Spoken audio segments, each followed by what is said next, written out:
Nate Oats is known for his team's offense, his aggressive approach to scheduling, and his trendy sport coach. And I didn't get a chance to ask him where mine might rank on the list.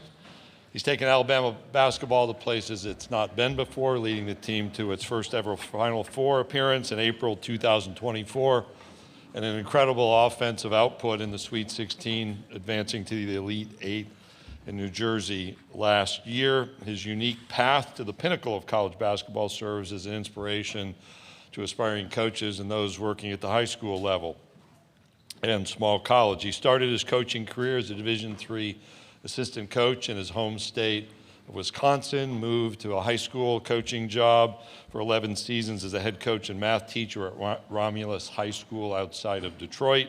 While at Romulus, Coach Oats sold Cheetos, Capri Sun juice pouches, and Pop-Tarts to students to raise money for his basketball program. I don't know if I should ask for an NIL deal for reading that or be concerned about America's youth's health. Now entering his 11th season as Division I head coach, his analytical approach to the game is shaping the future of college basketball in many ways. 5 of Nate's assistants, in fact, have gone on to become Division I head coaches during the last 3 years. He's the proud daughter of 3 daughters, Lexi, Josie, and Brielle, who you can find at Alabama practices and games. Welcome Nate Oats to the stage.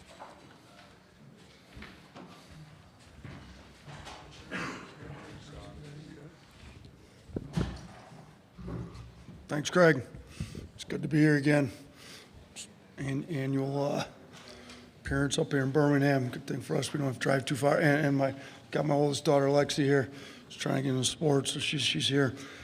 She will not be allowed to ask questions, though. So we're excited to get this thing going again. It feels like we've been going against each other. I mean, you started in first week of June, you get to 8 weeks in the summer. You know, we started class the middle of August. We've been going for 2 months now. We've been kind of going against each other for about 4 months now. It's time, so we're ready to play, get the exhibition with Florida State on Thursday, and our guys are ready to go against somebody else. So we're excited for the year. Obviously, we lost a lot last year with Sears, first team All-American, had 3 really good years for us.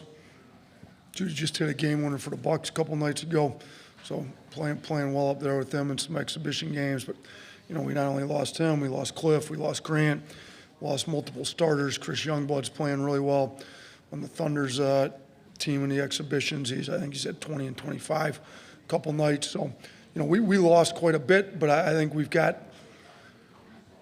good talent coming in. We had some guys that were out last year on a medical red shirt that have experience, 2 fifth-year seniors in Houston Millette and Latrell Reitzel, that I think really add something to the team. They're smart, they're tough, they played a lot of basketball.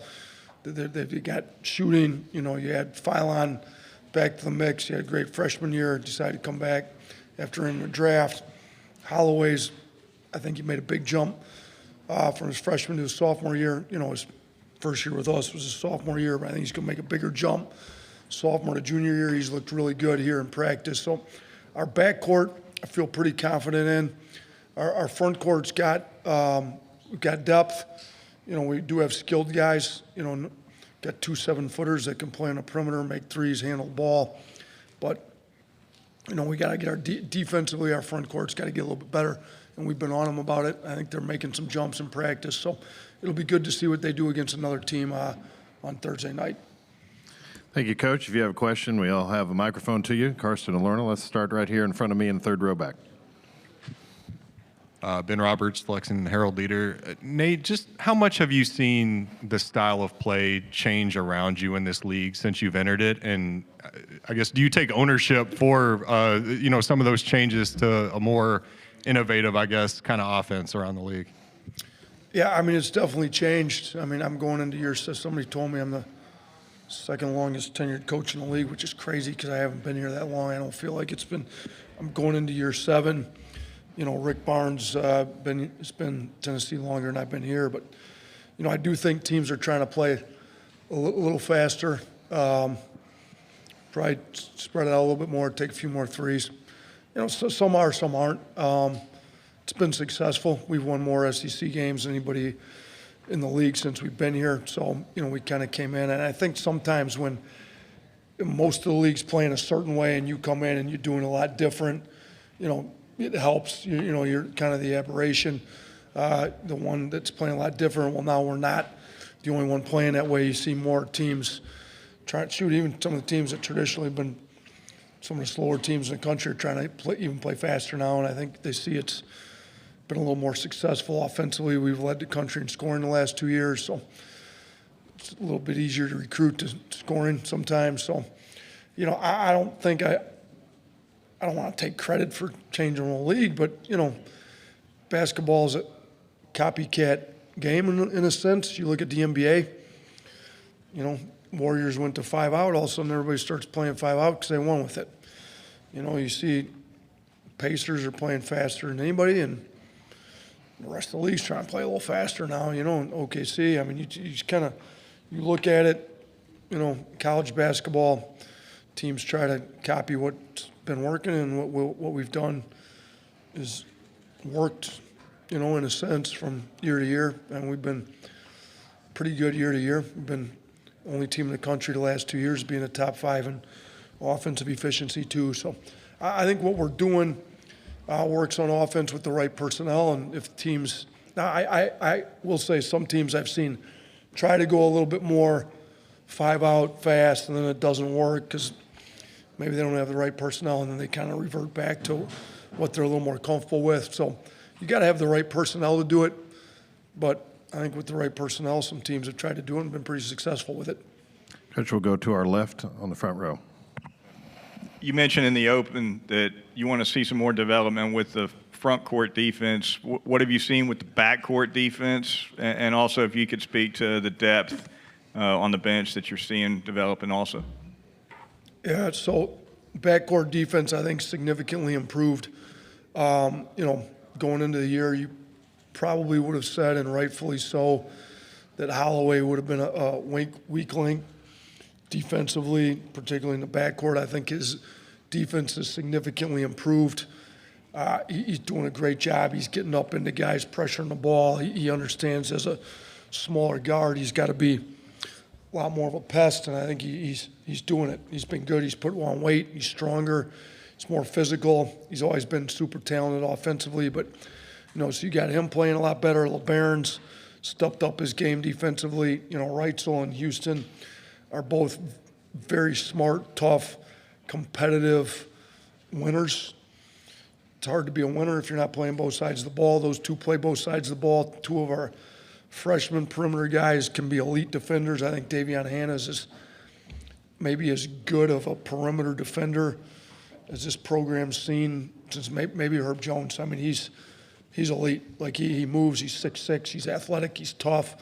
Can guard 1 through 4. Amari Allen's right there with him. 6'7", competes, tough. So I think the depth, the athleticism, the toughness, all those guys are pushing each other. I think it makes our backcourt defense going to be, significantly improved, in my opinion. So in the front court, they're coming. I thought today they had a really good day. Yesterday I thought they had a good day. So we just got to get them to continue to improve and give us what they're capable of giving us. Okay, we'll go right here in the front. Is it over? There we go. Theodore Fernandez, Bama Central. Coach, you've never shied away from tough non-conference schedules. It feels like it's hit a new level almost with those 5 ranked games, non-conference. What do you want your team to learn from those games, and what do you anticipate just throwing all those guys in new roles, new players into the fire right away? Yeah, I mean, not so sure that when we put this whole thing together, I was thinking we were going to 4 of the first 5 of the first 6, whatever it is, against top 25 teams. 2 of the first 3 are against top 5 teams. First week of the season, we get St. John's on the road in the Garden. I think it's a cool experience for our guys.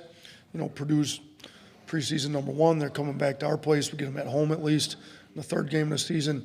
So I going all the way back to my high school days, back in Michigan, everybody made the state playoffs. So what's the point of trying to go 20-0 if everybody, and there was no seeding back then either.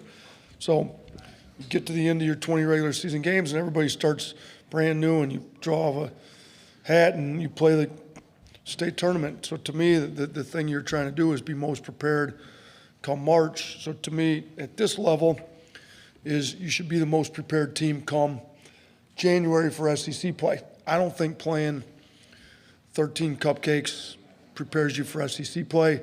So whether we win or lose, and I've never shied away from playing the best schedule in the country.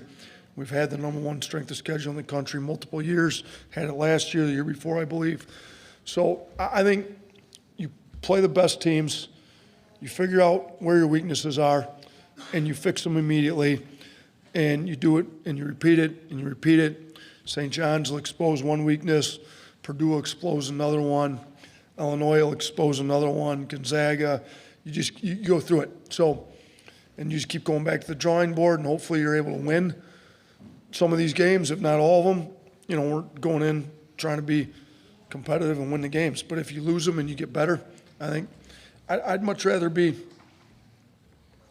whatever it is, 8-5, 9-4, 10-3, going into conference play, than 13-0 and having no idea what your weaknesses are, where you got to get better, all that, and then all of a sudden you rattle off 4 or 5 straight losses in conference play, and the sky's falling. Let's figure out what we got to get better at in November, December, and get better at it before we hit conference play in January. Okay, let's go all the way to the back of the room in front of the camera in the center of the room. NickKellyAL.com. Nate, obviously it's October, but when you look to how close you guys have been to playing for a national championship, potentially winning a national championship the last 2 years, what do you think is the difference there in that gap you guys need to close to pull that off? You know, I think it's defense. Defensively, we got to get better, and we've known it, and we've tried to focus on it, and we're on it now. You know, we've again these last 2 years, we only team in the country to play in a Final Four and an Elite Eight, both. The only team in the country to be in the top 5 in offensive efficiency. It's defense got to get back. You know, the 2 years that we were able to win the SEC regular season and tournament both, we were 3rd in the country in defensive efficiency. We haven't been anywhere close to 3rd these last 2 years. If we could get our defense back in the top 10, top 5 in the country in defensive efficiency, I think that's the answer. So until we get it there, we're just going to keep pushing. We're going to keep holding guys accountable. You know, keep showing it, coaching it. I think Coach Brian Adams, our defensive coordinator, I hired him out of the NBA. He's done a great job. I think he's got a year in college now. Last year was his first year. I think he's much more aware as to, you know, a lot of college offenses aren't what the NBA is running. So we got to get better. You know, we're going to run an NBA offense. That's what we guard in practice, but we got to still be able to guard heavy post-ups, heavy flex action. It's stuff they did not run in the NBA too much, but run a lot in college. So we just defensively, if we can get our defense up to where it was, you know, those other 2 years, I think we got shot. We've got time for one last one over on the right-hand side. Rodak with 247. Just going back to the copycat thing you started off with, has that created the challenge in terms of trying to stay a step ahead when teams are hiring their coaches and recruiting your players? And then on top of that, what's been the impact of the House settlement and some of that recruiting aspect? Yeah, so the first one, yeah, more teams are trying to play the way I mean, shoot, you look at some of the teams that have had success in this league that maybe weren't, you know, thought Missouri was really good last year. They beat us pretty good at their place, and they did what we try to do well, and they did it better than us. They ran us out of the gym at the start of that game. They shot threes. You know, so different teams are, and I don't even want to say they're trying to copy us. They're just trying to play the way the game basketball's going. I mean, turn an NBA game on? That's the way basketball's going. So they're trying to play more modern basketball. We're trying to stay a step ahead of everybody. You got to keep studying it. You know, with the assistants being able to get head jobs, I'm super happy for all of them. It makes it a little harder with staff continuity, but it also gives you an opportunity to hire some fresh ideas in, if you will. You know, we were able to hire Brian Adams from the NBA, who's in the NBA for 16 years, runs our defense. I was able to hire Chris Fleming in. You know, Chris Shu was a front of the bench assistant for 10 years in the NBA. He was a German national team head coach. He coached Dirk, Dennis Schroeder. I mean, all those high-level German guys on the German national team. He's coached in Germany for a long time. He brings in fresh ideas. Was able to hire Preston Murphy. I think he's one of the best assistant coaches in the country. So we get the opportunity to hire in other really good coaches to bring new ideas and try to stay a step ahead of what everybody else is doing. And we just got to work hard. We got to continue to progress. I got to continue to get better. I got to study it. I got to stay on it so we can try to stay a step ahead of what everybody else does. The house settlement, I mean, it's, tell me what the rules are. We'll play by the rules and let's figure them out, and they're changing every year. So as long as I know what they are, and I'm not going to, I think the guys that complain about it don't figure out how to work within them. Just give us what the rules are. They're figuring out what they should be. I mean, the settlement got passed, but there's still a lot of stuff figuring out. So I think our administration does a great job filling our coaching staff in. I think the SEC, I've had multiple talks with Garth on different stuff. Just let me know what the rules are.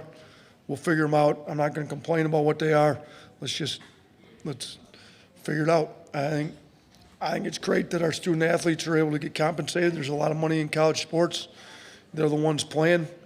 They should be able to get a piece of the pie. Just tell us what the rules are. If we get everybody to follow the rules, and you give us what the rules are, we figure it out, and then we just put a team out there and compete. Coach Oats, thank you for your time this afternoon. Thanks, appreciate it.